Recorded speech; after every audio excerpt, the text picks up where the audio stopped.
বাবুন একটি শহর যেখানে সূর্য উঠেছে কিন্তু আলো নেই। রাস্তায় মানুষ হাঁটছে কিন্তু সামনে কি আছে কেউ দেখতে পাচ্ছে না। শ্বাস নিতে গেলে মনে হচ্ছে ফুসফুসে কেউ আগুন ঢুকিয়ে দিচ্ছে। এই শহরের নাম লন্ডন।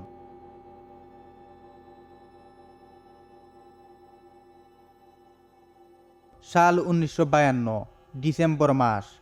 এই গল্প কোনো কল্পনা নয়, এই গল্পে 12,000 মানুষ মারা গিয়েছিল, কোনো যুদ্ধ ছাড়াই, কোনো বোমা ছাড়াই। আজকের ভিডিওতে আমরা শুনব কিভাবে 4 দিনের দোয়া পৃথিবীর সবচেয়ে শক্তিশালী শহরগুলোর একটাকে মৃত্যুনগরীতে পরিণত করেছিল।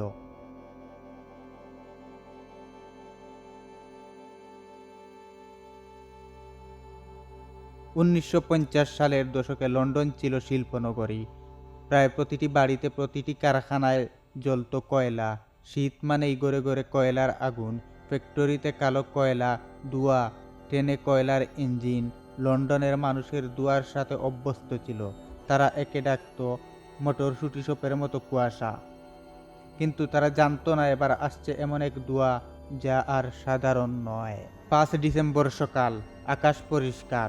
হঠাৎ করে তাপমাত্রা নেমে যায়, একটি ভয়ঙ্কর আবহাওয়া তৈরি হয়। উপরে গরম বাতাস, নিচে ঠান্ডা বাতাস। এই ঠান্ডা বাতাসের ভেতরেই আটকে গেল সব ধোঁয়া। দুপুরের মধ্যেই রাস্তা দেখা যাচ্ছে না, বাস থেমে গেছে, ট্রেন বাতিল। লোকজন ভাবলো কিছু না, সন্ধ্যার আগেই সেরে যাবে। কিন্তু সরে গেল না। 6 ডিসেম্বর, লন্ডন আর শহরে নেই একটা দুয়ার দেওয়াল। মানুষ নিজেরা হাতও দেখতে পাচ্ছে না। পুলিশ টর্চ জ্বালিয়েও কাজ পাচ্ছে না। অ্যাম্বুলেন্স চলতে পারছে না, ডাক্তাররা হাসপাতালে পৌঁছাতে পারছে না। একজন নার্স পরে বলেছিলেন, আমরা কেবল কাশির শব্দ শুনতাম, তারপর হঠাৎ শব্দ থেমে যেত। সেই থেমে যাওয়া শব্দ মানে আরেকজন মারা গেছে।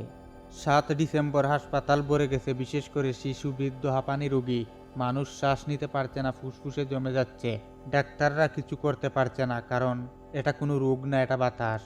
কেউ মারা যাচ্ছে ঘুমের মধ্যে, কেউ রাস্তার মাঝখানে বসে পড়ে আর উঠে না। 8 ডিসেম্বর, সরকার প্রথমে স্বীকার করতে চায়নি। রেডিওতে বলা হচ্ছিল সব ঠিক আছে, কিন্তু সত্য লুকানো যায়নি।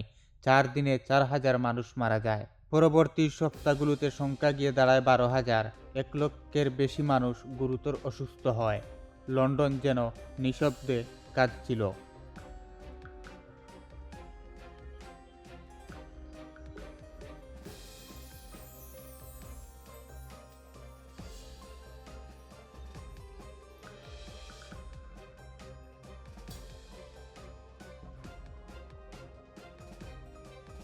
9 ডিসেম্বর, হাওয়া বদলায়, ধোঁয়া ধীরে ধীরে সরে যায়, সূর্য দেখা যায়।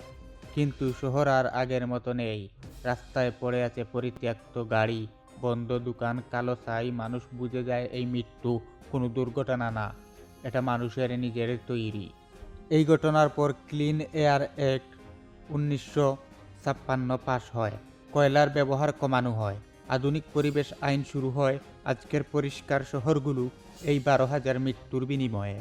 একটা প্রশ্ন রেখে যায়, যদি লন্ডনের মতো শহর 4 দিনে থেমে যেতে পারে, তাহলে আমরা কি নিশ্চিত আমাদের শহর নিরাপদ? শ্বাস নেওয়া, যেটাকে আমরা সবচেয়ে সাধারণ ভাবি, সেটাই একদিন সবচেয়ে ভয়ঙ্কর হতে পারে।